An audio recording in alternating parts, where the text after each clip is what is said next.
I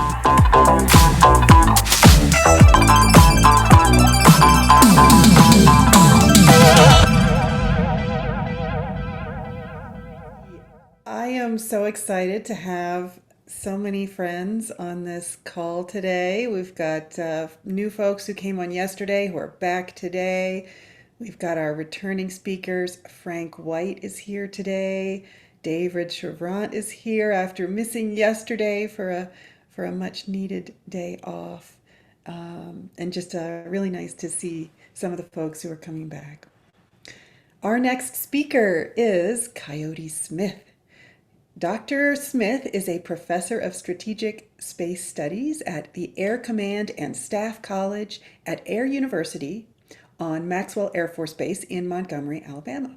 He retired from the Air Force in 2016 in the grade of colonel after 30 years of service in various flying, missile, and space assignments. He earned his PhD in strategic studies from the University of Reading in the UK in 2011, and he's also a graduate of the U.S. Air Force Weapons School and the School of Advanced Air and Space Studies. Welcome back, Coyote. Thank you very much, Lee. It's absolutely wonderful to be here. I really want to thank you for putting together formats and forums like this for us to have these types of discussions. You know, you sit here and you think about the value of space, and space itself is just so cool that here we are. We're here working this, trying to create the momentum to achieve great things in space, not just on a nation-to-nation scale, but personally, through personal investment, through normal human behavior.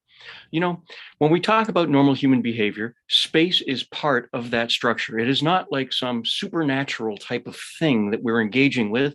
It's part of the universe that we know. You sit here and you think about how we were crafted. About 14.2 billion years ago, the debate is still out there. We were fueled in the creation of the Big Bang. We are actually comprised of all those little tiny star bits of which we're comprised. When we go to space, we're not going someplace new, we're going home where we came from. And it's just such a wonderful thought. What I'd like to pass on to you today is really three thoughts. Number one, space is for commerce.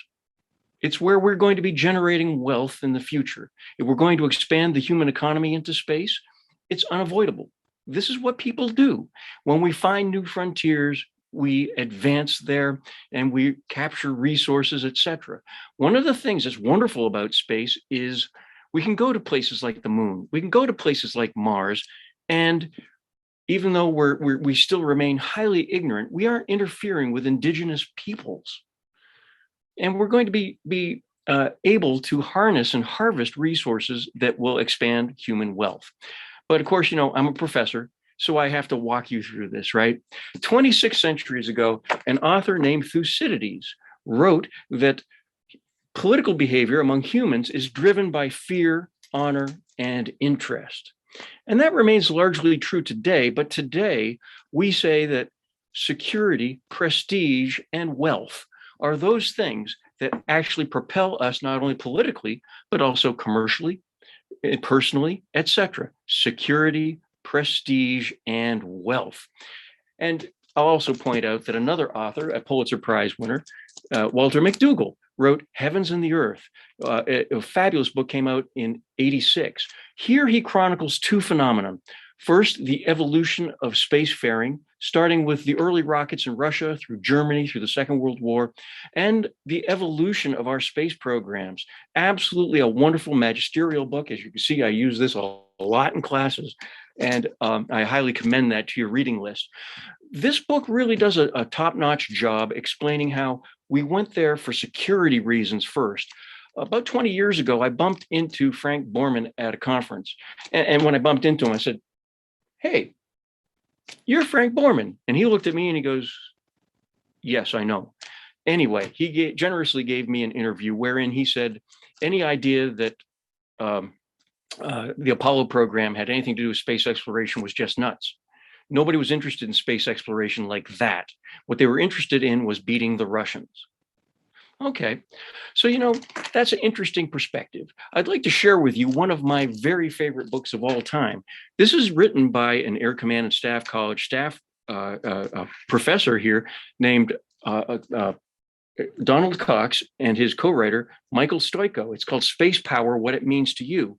This was written just a couple of months after Sputnik went up, before there was bureaucracies and equities, and before politics had gotten its latches into space to harness it for political purpose. That's an interesting story because, as Walter McDougall would tell you in that book I had introduced previously, wow, we transformed our economy almost to a Manhattan style project in order to beat the Russians to the moon. That became our objective. And that really, in a capitalist Western society, that changed the way we would do spacefaring. And some people have argued that we should have waited for the commercial movement to happen. But if we'd waited for the commercial movement to happen, it would have taken probably another century, because the massive investment that the government put into space in getting to the moon triggered off so many things. A terrible opportunity was lost by NASA. When you buy a personal computer, you'll oftentimes have a chip in there manufactured by the Intel Corporation, and you'll have a little sticker that says Intel inside. If we had NASA inside stickers over all the products that have got that space-related technology in it, you would discover so many things in your home, in your workplace, and anywhere you go have NASA inside. It has been a tremendous return on the investment. Originally, when they were talking about setting up NASA, they were saying that it would become a self-funding organization. Spin-off technologies would go to the commercial market, and they would pay or license that funding from NASA. And so NASA would become a self-funding organization. However, that didn't happen. The returns on NASA's investment gets kicked into the general fund, and we don't get to see the NASA inside on everything. Well, things have changed. The first Cold War, mercifully came to an end. And we find ourselves now in an era where things are just commercially booming. Things are moving out in space far faster than they were with the commercial equities. I like to point out that in 1964, there was a baseline that was established by the Rand Corporation for what could be achieved in space. One of the first things that Congress required was reusable rockets. Reusable rockets. They knew that reusable rockets were technically complicated, but they were physically possible, and they wanted to stop throwing away those rockets. Well, the task was given to the Air Force, who always had something else that met its primary mission of air power. And so it never really got around to doing a lot of the really cool and Gucci things in space, like creating reusable space systems, reusable rockets. That would wait, of course, until Elon Musk and now Jeff Bezos are creating reusables. This is a wonderful thing. That is the normal American commercial market taking place out there. It's a real revolution. I like to point out, however, that all the things that we do on orbit generate revenue. Think about the Air Force's GPS system. Now, you don't think of GPS as a commercial system, but the second and third order effects of having GPS integrated across so many things. Imagine this. The annual valuation of GPS in 2019 was nearly $365 billion to the US economy. That's real revenue to industry out there. That's taxable revenue. GPS is a money-making project for the US government and for now the Space Force. And we'll talk about the Space Force in just a few minutes. I want to highlight some of the excitement about what's going on in the space commercial market. You have Rod Pyle's new book, Space 2.0. I highly recommend this book to your reading. Rod did a magnificent job raising the excitement level for what is happening. And by the way, it's also full of pictures, and he wrote it at a very basic level so that everyone can understand it. I also like to point out some of the other things that are going on. Bob Zubrin, of course, we know Bob Zubrin very well from the Mars Society and from the National Space Society as well. He writes in this book, The Case for Space, all the reasons why you would want to go to space. Another thing in the national security realm, you've got authors like Brent Zarnick. This is developing national power in space. He's talking about developing economic power in space, those taxable revenues, those returns on your citizens' investment that give you a healthier, stronger population, that give you more liberty and opportunity to share your learnings and developments with other nations and for you to contribute on a global scale. I also want to point out my good friend, and we all know Pete Garretson and his wife, Nami Goswami, this fantastic book, Scramble for the Skies. Its subtitle is The Great Power Competition to Control the Resources of Outer Space. Yeah, I had to back off there a little bit. My arms need to get longer with age. I also want to point out that there's The Value of the Moon by the late and great Paul Spudis. I want to give a special shout out to Paul. He's not with us anymore. This is an excellent book that talks about all those platinum-based minerals, all those other types of minerals that are rare here on Earth, that as we harvest those, we will be able to expand our economies. I'm going to talk a little bit more about that in just a moment. Another person that we owe a great debt of gratitude to for his enduring work on this topic is John Mankins. Holy cow, the case for space solar power. We are now finally, I led a study about 15 years ago in the Department of Defense, and many of the people who participated in that study are here. Eva Jane Lark, Dallas Bienhoff. I had nearly 200 people volunteering their time, true space power enthusiasts, space corporate individuals, legal minds, financiers. People were absolutely captivated by the space-based solar power study that we did absolutely open in the online environment. Why did we do it online? The Pentagon doesn't do its studies online. We did that one online because we saw, I would actually like to give credit to General Jim Armour, who is now a vice president for the Northrop Grumman Corporation. But when he was on active duty as my boss, working for the Undersecretary of the Air Force, Dr. Ron Sega, he said, you know, Coyote, this space-based solar power stuff, this is just too important to the United States, to our allies, and to the rest of the world. Let's do this study as you propose, right on the open internet, with complete transparency to everyone. This will do two things for us. First, it will prevent some companies from getting monopoly, dominance, and intellectual property where they can hold everybody kind of blackmail. And the analogy to that was back during the First World War, Glenn Curtiss and the Wright brothers had the intellectual property in the US on how to make an aircraft so locked up that during the First World War, we couldn't get a aircraft built here. We had to fly European manufactured aircraft in the First World War. Imagine that. Imagine the tragedy that if space-based solar power became such a possibility, but companies had all that intellectual property tied up. So that was one of the benefits of doing it right out in the open. And later, it would be recognized as the very first crowdsourced study. We didn't even have the word crowdsourced at that time. And so now I want to recognize the fact that as we do these things, we are in a period of great power competition. A rising China, which has demonstrated that it's hyper competitive. It has demonstrated its willingness to violate international norms and international law in such manners as building those islands in the South Pacific Ocean, South China Sea, excuse me.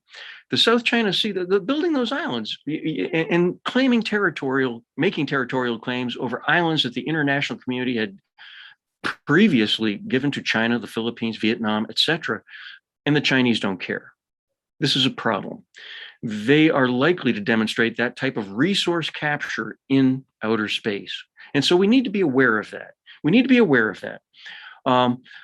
We also need to avoid the dragon's trap. And here comes part of the history lesson that comes with, being a professor. About 500 years ago, Europe was in a horrible situation. Wars had drained their budgets. Famines had drained their budgets. Pandemics, plagues had drained their resources. Kingdoms were falling, empires rose and fell. Royal families were removed from power and replaced. They were indebted to their merchant class, and they were running out of money and resources. But this mission to the Americas, which would culminate in Columbus discovering the Americas, opened up a window of opportunity.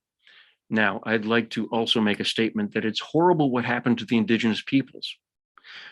The point that I am making, though, is those European powers strapped though they were, who made the extra investment to send their merchant fleets to the Americas, along with the protection provided by their navies, secured those resources for themselves. Now, they did three things. First of all, they secured the wealth of the New World. They paid off their debts. Number two, they denied that wealth to their enemies.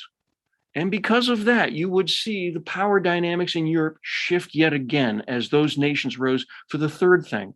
Those nations that made that investment, that made that trip, that harnessed those resources, secured their position as great powers in the world for at least 500 years. Yeah, that is what we are talking about here. Now, as we sit here and we think about expanding our economies into space, and I want you to first think about the moon as the Earth's eighth continent. The moon is sitting right there 2.5 days away. It's a shorter trip to the moon than it is to sail across the Atlantic. 2.5 days away. And we have little geniuses out there that are working cislunar development plans like our own Dallas Bienhoff. A countless number of students that come through my university here, that part of the Schriever Space Scholars, that write prolifically about the need to harness those rare earth minerals. If you want that electric economy, if you want those batteries, we've got a couple of options. We can rape Africa. We can rape the oceanic floors. And by and large, those islands that China are building are the tailings of their types of harvesting of the oceanic soils in order to harvest rare minerals. No, we can go to space. We can go to the moon and harvest those extra valuable resources. The vision that Jeff Bezos holds out there for us is to turn the Earth into a safe, clean, green environment for humanity, and take our contaminating industries to space where we manufacture and fabricate those things there, where it just, if you strewed garbage on the moon, and we wouldn't do that because it would be an eyesore, it'd be terrible. We have a moral conscience on this type of behavior now. But the point that I want to make is that space is hostile. It's caustic. Those solar winds are more contaminating and polluting than virtually anything that humans can do. We have a raw fusion reaction burning 93 million miles away.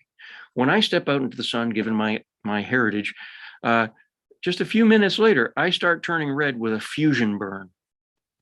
Space is hostile, but it also is a home for tremendously valuable resources.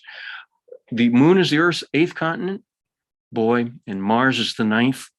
And that asteroid belt represents a gold rush opportunity for those that will take the risk to send their merchant fleets, protected by their space forces, to make sure that we harness those in a safe, environmentally sound, internationally agreed upon method. That's so important. Now, as we expand our economy to space, we need to keep in mind the lesson of 500 years ago. Our Western nations, the United States and our closest allies, we are starting to wobble with debt that we owe to ourselves, but not just to ourselves. There is a competitor out there named China who has been buying up national debts and properties. They have been securing to themselves properties on Earth. What they are doing in the Antarctic with these little crawlers moving around and planting little flags that designate Chinese names, you can imagine that they're going to be exercising a development plan where they create economic exclusion zones or security zones where other nations are not allowed to go because they're going to claim safety as their guardian for them to conduct their operations there. This is almost a trial balloon for what we anticipate them to do, as they've done in the South China Sea, as they're doing in the Antarctic, with the moon, with Mars, and the other resources of space. If we want Western values to prevail, we need to get there first, because we will not exclude China. They will be part of the international mix of ideas that we use. But the fear is, as they threaten their neighbors now, flying aircraft over Taiwan, pushing them into a terrible situation, we want a more liberal, a Western democratized type of leadership in the space community. Now, if we don't get there and China gets there, they will secure those resources for themselves. They will exclude those resources to the Western nations that are wallowing in their debt. What they will do is they will leave us trapped in our debt, doing very little more than being able to service the interest rate on the debt that we owe them. We get put into indentured servitude to the Chinese. This is what that is about. And if they exclude us from those resources of space and they put our economy on those in economic and battery driven terms with those resources harvested from space, we are going to be stuck with maybe a millennia of Chinese leadership before a new liberalization will free us from that harness. Lastly, I want to talk a little bit about what the roles and missions of the United States Space Force is. I will tell you, in my opinion,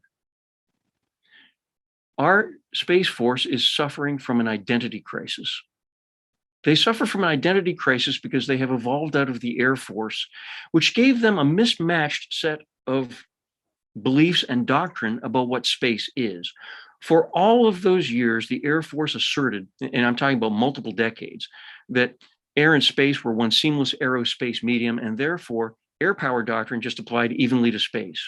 So you have space professionals that will walk around talking about support to the warfighter and nothing else.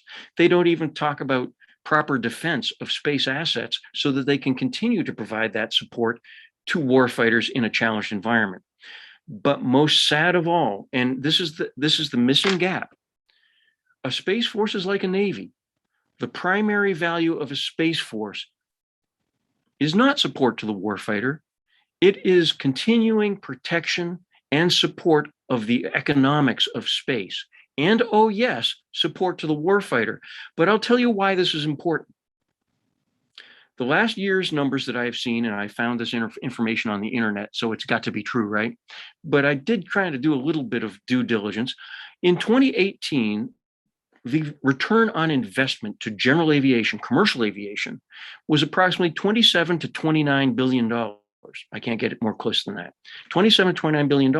In 2018, the return on investment for space was between $32 and $34 billion.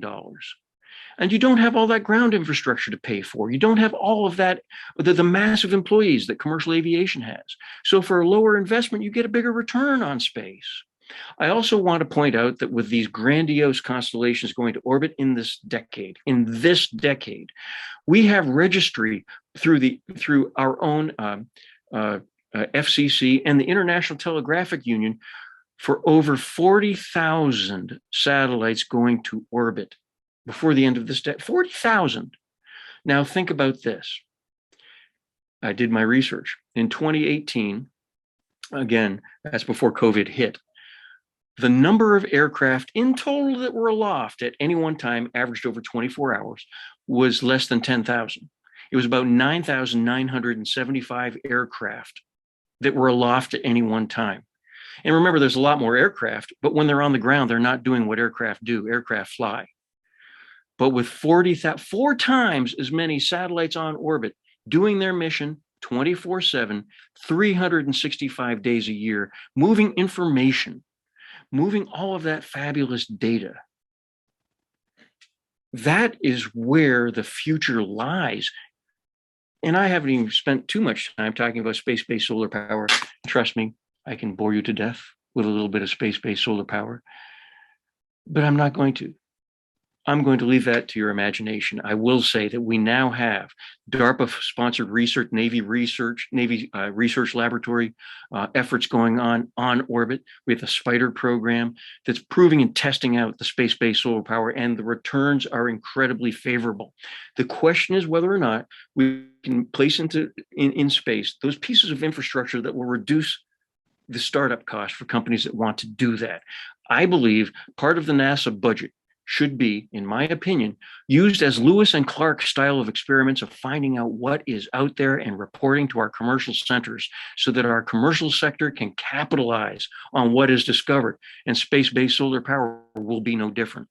Right now, your United States Army has decided that it is going to invest in receiving stations for space-based solar power so that it no longer has to ferry all of that petroleum through combat zones in the middle of a war area, keeping its footprint lower and preventing the types of hideous disasters that happened during the Iraq and Afghanistan experience, where we were moving, and this is the 2006 numbers that I'm giving you, where 75% of our casualties were incidental to convoying petroleum in and around the battle space. And after all the budget was paid for doing that, the expense was between $300 and $600 per gallon delivered to the sites where that fuel was consumed to generate electricity. If we can broadcast that safely and cleanly from space and broadcast that anywhere on the Earth, think of what we have done. Think of that. This is a tremendous opportunity for us all. So, as the Space Force expands its roles and missions, the things that I wanted to take on beyond support to the warfighter, I want our Space Force to recognize that its primary mission is to secure commerce in challenged times. I wanted to recognize it has the enduring mission of support to warfighters, but it has that responsibility for support to those peacekeepers, those peacemakers, those disaster relief agencies, not only here on Earth, but in space. I want them to take on Coast Guard-like roles and missions to include those Title 14 and Title 32 authorities that are laid out in the Unified Command Plan. Those roles and missions would include environmental stewardship, such as space debris removal, and planetary asteroid defense in concert with our international partners. I want them to work on helping to establish international norms, codes of conduct, customary space law, and a proper codified international body of space law. With 40,000 satellites on orbit, you would think that we would have an international space management plan. We don't. We need to get to the same place that aviation is today, where we're going to have problems on orbit. We need an international space traffic management plan and the ability to execute it. And we need that in the near term. We also need to provide search and rescue services. Space commerce is happening. Before the end of this decade, we will have people visiting the surface of the moon and perhaps settlements. When that happens, what is going to happen when a disaster, as it always does, occurs? Are you going to feel comfortable sleeping at night, looking at a moon that is now a graveyard? Or do you want your Space Force to have some ability to go there and search and rescue people that are stranded, not only on the lunar surface, but in orbital space itself? Perhaps Bigelow's vision of space hotels dotting the orbit will be possible. That'd be great. And finally, we need those kinds of law enforcement opportunities that Coast Guards provide on the open seas. Now, Coast Guards provide that in a very transparent manner, enforcing international Interpol laws and also our own national laws. Those are the kinds of things that a Space Force needs to be able to do. Some of them will be done robotically, but we will also have to have personnel in space. The time is now to begin growing our space cadre to perform those roles and functions. I'm going to conclude by hitting the fact of the 3 points that I had for you today. Space is for commerce. We need to avoid the dragon's trap by going and securing those resources for the United States and its allies at the earliest possible time. And lastly, we need to expand the roles and missions of your United States Space Force. And with that, I'd like to turn it over and ask if there are any questions. Coyote, I love that you started with a book review. We haven't had that before on our show, and I think that'll make a great list for us to post on social media. So thank you so much for that. Great points. And Thucydides, I literally yesterday put the Peloponnesian Wars back on my reading list. I haven't read it since college, and really wanted a refresher on that. My favorite line was strapped though they were.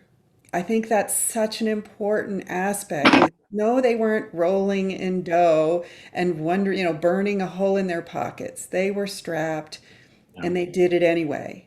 My question for you, since we only have a minute, is when you talk about space resources, you're talking about them as though they are finite. We've got, one asteroid that's being visited, Psyche, is that what, is estimated at quadrillions of dollars worth of value. The moon has a lot of real estate on it. But Mars has a lot of real estate. There are lots of asteroids just as big as Psyche, just as valuable. how are you? I mean, it took another century or two before the New World started to be divvied up and protected against competitive forces in developing those natural resources. So, talk a little bit about that urgency that you're conveying in that framework. I mean, there's just so much out there. Well, and here is an interesting thing. There are some resources that are going to be easy to harvest and lower of cost to harvest. And there's going to be others like, the example here on Earth is, shale oil. That's harder to get than surface oil, harder than oceanic oil. Uh, the goal is to establish these types of things early and to establish a form of international governance on the moon that is fair, that prevents people from getting in each other's face here on Earth. Clay Maltz has his book that I presented earlier, The Politics of Space Security. He says space is so cool that it creates a venue for nations to get together, and if they can agree on something in space, maybe they didn't agree on something here on Earth. And that's kind of an optimistic view, perhaps idealistic, but he has a very strong point. We need to make sure that a Western style governance, which has those types of remedies for in-your-face type of confrontations, legal remedies, that we can establish a properly zoned, perhaps, moon. Some of my colleagues would like to see the moon zoned, much like the geostationary belt is, so that whatever is harnessed there is shared with some of those nations here on Earth, and we can get to that for the benefit of all mankind. I'm not saying that I'm a prophet or a legal sage, but that's just one of those thoughts. And you are correct. Space represents everything else in the universe. And those resources of the asteroid belt do represent what seems to be unfathomable amounts of resources. But the moon itself is kind of closed, but it does get impacted by asteroids. It brings new stuff to it all the time, and that's kind of cool all by itself. So you're right. Space is an open system. I speak about the moon as kind of a closed system, the Mars as a closed system. That's where we will cut our teeth. That's where we'll really learn how to do this. And as Dallas Bienhoff often cautions me, when we talk about those values that we're going to harvest, those are post-transactional values, and we need to be careful not to overpromise the amount that we can trade them for. Because as we bring massive more amounts down to Earth, we're going to be changing the supply-demand equation. So those post-transactional values will probably be different than what we estimate today, because those are based on our current supply and demand estimations. I hope I got that right, Dallas. Did I? He's he's not unmuted. Maybe Oh, he'll put it in the chat. Coyote, I wish we had another hour. I've got lots of questions written down. We'll have to have you back another time soon.